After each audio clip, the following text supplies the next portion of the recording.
नमस्कार दोस्तों, स्वागत है आपका बिहार समाचार में। तो चलिए बिहार की 10 प्रमुख बड़ी खबरों के बारे में जानते हैं। रुक करने से पहले आपसे अनुरोध है कि वीडियो को एक लाइक अवश्य करें तथा कमेंट बॉक्स में ये बताएं कि आपके शहर में कोई समस्या है क्या, और साथ ही आप बिहार के किस जिले से हैं ये भी बताएं।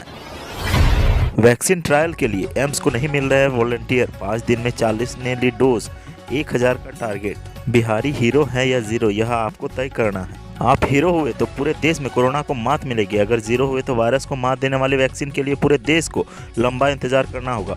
आप तय कर लीजिए कि आपको क्या करना है। फिलहाल स्थिति संतोषजनक नहीं है।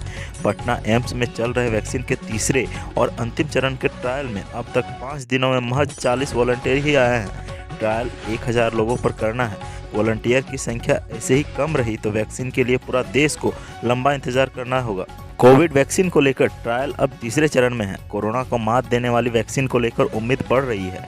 अंतिम चरण का ट्रायल जितना जल्दी पूरा होगा उतना ही जल्दी वैक्सीन आ जाएगी। बिहार में वैक्सीन को लेकर जोर शोर से तैयारी चल रही है, लेकिन ट्रायल को लेकर लोग जागरूक नहीं है। पटना एम्स में सोमवार से वैक्सीन के तीसरे चरण का ट्रायल चल रहा है, लेकिन अभी तक 5 दिनों में महज 40 लोग ही आए हैं। महाराजा कॉलेज आरा में परीक्षार्थियों ने बीएड प्रथम सेमेस्टर का पर्चा लीक होने पर किया हंगामा, लगाया सेंटर मैनेज होने का आरोप। महाराजा कॉलेज आरा में बीएड प्रथम सेमेस्टर की परीक्षा के दौरान जमकर हंगामा हुआ। परीक्षार्थियों ने परीक्षा का बहिष्कार कर दिया।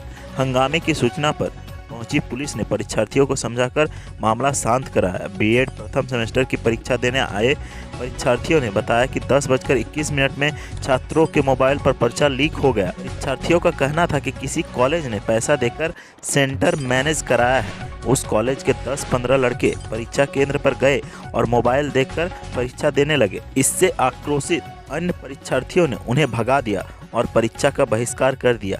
परीक्षा बहिष्कार के बाद इस पाली की परीक्षा को रद्द करने की सूचना है। राइट टू एजुकेशन में सरकार पर पटना के निजी स्कूलों का 15 करोड़ बकाया, बिहार भर में 400 करोड़ से अधिक। राइट टू एजुकेशन में पटना के स्कूलों का लगभग 15 करोड़ रुपए बकाया है। 9 माह में बंदी से आई तंगी के बाद स्कूल अब सरकार पर पैसे का दबाव बना रहे हैं। स्कूल संचालकों का कहना है कि सरकार कर्ज में डालकर उन्हें कर्जदार बना रही है। अब तो इसके लिए आंदोलन की रणनीति तय की जा रही है। बताया जा रहा है कि पटना में तो महज 15 करोड़ बकाया है, लेकिन पूरे बिहार में यह रकम 400 करोड़ के पार है। राइट टू एजुकेशन में सरकार पर स्कूलों के बकाये को लेकर पड़ताल की गई तो पता चला कि पटना में जिन विद्यालयों को मान्यता मिली है वहां 25% बच्चों को फ्री में शिक्षा दी जा रही है। वर्ष 2011 में योजना लागू होने के बाद से ही यह प्रक्रिया चल रही है।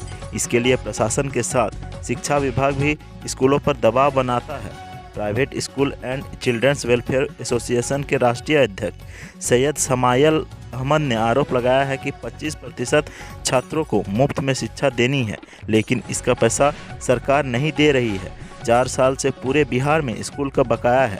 अगर इस तंगी के हाल में पैसा मिल जाता तो स्कूल बंद टूटने से बच जाते और संचालक भी कर्ज से उबर जाते। रेलवे की पहल, आरक्षण फॉर्म में देंगे मोबाइल नंबर तो मिलती रहेगी ट्रेनों की स्थिति की सूचना। रेलवे के 1 दिसंबर से ट्रेनों के समय संशोधन से यात्रियों को असुविधा नहीं हो, इसके लिए आरक्षण मांग पत्र में मोबाइल नंबर भरना जरूरी है। इससे ट्रेनों के समय में बदलाव अथवा अन्य परिवर्तनों की जानकारी मिलती रहेगी। पूर्व मध्य रेलवे के मुख्य जनसंपर्क अधिकारी राजेश कुमार ने कहा कि अभी स्पेशल, पूजा स्पेशल, क्लोन और सवारी ट्रेनें चल रही है। यात्रियों को यात्रा से पूर्व 139 पर संपर्क कर अथवा NTES से पूरी जानकारी लेनी चाहिए। श्री कुमार के अनुसार रेल टिकट बुक करते समय फॉर्म पत्र मोबाइल नंबर डालने से रेलवे ट्रेनों के समय में अथवा मार्ग परिवर्तन के साथ ही गाड़ी रद्द होने का भी संदेश देता है। वैसे यात्री रेलवे के पोर्टल से भी जानकारी ले सकते हैं। लालू प्रसाद को बड़ा झटका, 6 सप्ताह के लिए सुनवाई टली। लालू प्रसाद को बड़ा झटका लगा है। उनकी जमानत याचिका पर सुनवाई 6 सप्ताह के लिए टल गई है। उनकी जमानत याचिका पर 6 सप्ताह के बाद अब सुनवाई होगी। लालू प्रसाद की ओर से सजा की अवधि वाली सर्टिफाइड कॉपी जमा करने के लिए समय मांगा गया, जिसके बाद कोर्ट ने 6 सप्ताह का समय दे दिया है। हाईकोर्ट ने चारा घोटाले केस में लालू प्रसाद को जमानत होने वाली थी। इस सुनवाई पर सबकी नजरें टिकी हुई थी कि क्या लालू प्रसाद को जमानत मिल जाएगी। पिछली बार सुनवाई वीडियो कॉन्फ्रेंसिंग से चल रही थी। लालू की ओर से वकील प्रभात कुमार और दिल्ली से कपिल सिब्बल वीडियो कॉन्फ्रेंसिंग के जरिए जुड़े हुए थे। इस केस की सुनवाई अपरेश सिंह की अदालत में हो रही थी। प्रभात कुमार ने कहा कि बेल रिजेक्ट नहीं हुआ है, लोअर कोर्ट के रिकॉर्ड को देखा जाएगा। सीबीआई ने लोअर कोर्ट का रिकॉर्ड देखने को हाईकोर्ट से आग्रह किया था। आधी सजा पूरा करने पर हम लोग जमानत मांगी थी। सुनवाई से पहले लालू प्रसाद एक नए विवाद में फंस गए हैं। उन पर आरोप है कि उन्होंने बिहार विधानसभा के स्पीकर के चुनाव में भाग नहीं देने के लिए बीजेपी के विधायक ललन पासवान को कॉल किया और कहा कि स्पीकर के चुनाव में भाग मत लीजिए, जब अपना स्पीकर बन जाएगा तो आपका ध्यान रखेंगे और सब कुछ ठीक कर देंगे।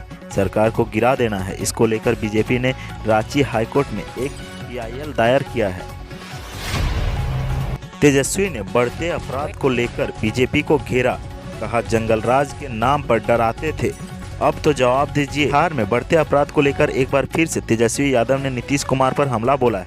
तेजस्वी ने कहा कि जंगलराज के नाम पर बीजेपी और JDU वाले डराते थे, लेकिन अब तो जवाब देना चाहिए। तेजस्वी यादव ने नीतीश पर हमला बोलते हुए कहा कि बिहार में बीजेपी समर्थित अपराधियों का महाजंगल राज और JDU संरक्षित गुंडों का दानव राज है। दो उप मुख्यमंत्री होने के बावजूद बीजेपी के विधायक और मंत्री कह रहे हैं कि अपराधी और पुलिस बेकाबू है। दोषी कौन? सवालों से भागिए मत, जनता को जवाब दीजिए। जो जंगलराज के नाम से डरा रहे थे उनसे भी पूछ लीजिए। बिहार में नहीं पेश किया गया 20,000 करोड़ का उपयोगिता प्रमाण पत्र, हाईकोर्ट ने हलफनामा दायर करने का दिया निर्देश। काफी हैरान करने वाला एक मामला सामने आया है। दरअसल पिछले कई वित्तीय वर्षों में उपयोगिता प्रमाण पत्र नहीं प्रस्तुत किए जाने का मामला उजागर हुआ है। इस मामले में पटना हाईकोर्ट ने सुनवाई करते हुए बिहार के मुख्य सचिव को हलफनामा दायर करने का निर्देश दिया है। राज्य सरकार के विभिन्न विभागों द्वारा उपयोगिता प्रमाण पत्र नहीं प्रस्तुत किए जाने के मामले पर शुक्रवार को पटना हाईकोर्ट ने सुनवाई करते हुए राज्य के मुख्य सचिव को हलफनामा दायर करने का निर्देश दिया है। रंजीत पंडित की जनहित याचिका पर चीफ जस्टिस न्यायमूर्ति संजय करोल की अध्यक्षता वाली खंडपीठ ने शुक्रवार को इस मामले की सुनवाई की।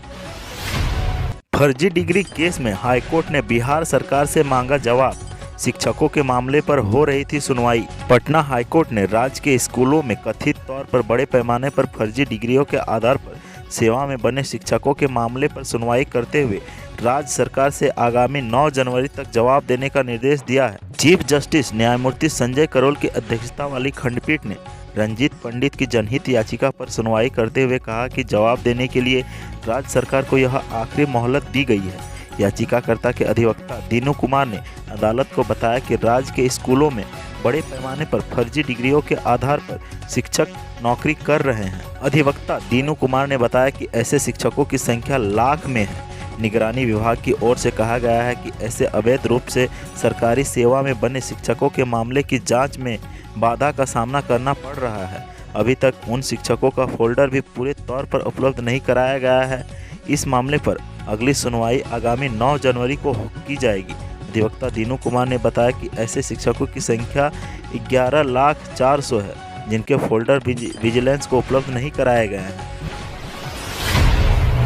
बिहार में 33,916 शिक्षकों की बहाली। मैथ और साइंस के होंगे 11,000 टीचर। यहाँ देखिए सभी विषयों की लिस्ट। बिहार में शिक्षा व्यवस्था को और भी ज़्यादा सुदृढ़ करने के लिए सरकार बड़े स्तर पर तैयारी कर रही है। राज्य के नए उच्च माध्यमिक विद्यालयों में कुल 33,916 शिक्षकों की बहाली प्रक्रिया को लेकर शिक्षा विभाग की ओर से शेड्यूल को अंतिम रूप दिया जा रहा है। इस बहाली में मैथ, साइंस, हिंदी, अंग्रेजी, सोशल साइंस, द्वितीय भारतीय भाषा और कंप्यूटर विषयों के खाली पड़े पदों को भरा जाएगा। बिहार के पंचायतों में खोले गए 2950 नए माध्यमिक और 2475 उच्च माध्यमिक विद्यालयों में 33,916 पदों पर शिक्षकों की नियुक्ति प्रक्रिया जल्द शुरू होने जा रही है। बिहार शिक्षा विभाग की कोशिश है कि अगले साल शुरू होने जा रहे नए सेशन से पहले जनवरी महीने तक शिक्षकों की नियुक्ति प्रक्रिया शुरू कर दी जाए। अब बात करते हैं सबसे अंतिम खबर की। तो बिहार में मिले कोरोना के 618 नए मरीज। राज्य में पॉजिटिव मरीजों का आंकड़ा पहुंचा 2,42,152। राजधानी पटना में कोरोना का कहर थमने का नाम नहीं ले रहा है। राजधानी पटना में एक बार फिर से सबसे ज़्यादा 201 नए मामले सामने आए हैं। शुक्रवार को जारी ताज़ा अपडेट के मुताबिक बिहार के विभिन्न जिलों से 618 नए मामले सामने आए हैं। इसके साथ ही राज्य में कोरोना मरीजों का आंकड़ा 2,42,152 हो गया है। तो आज के सुर्खियों में बस इतना ही। बिहार से जुड़ी खबरों के लिए सब्सक्राइब करें हमारे चैनल को और बने रहें हमारे साथ। धन्यवाद।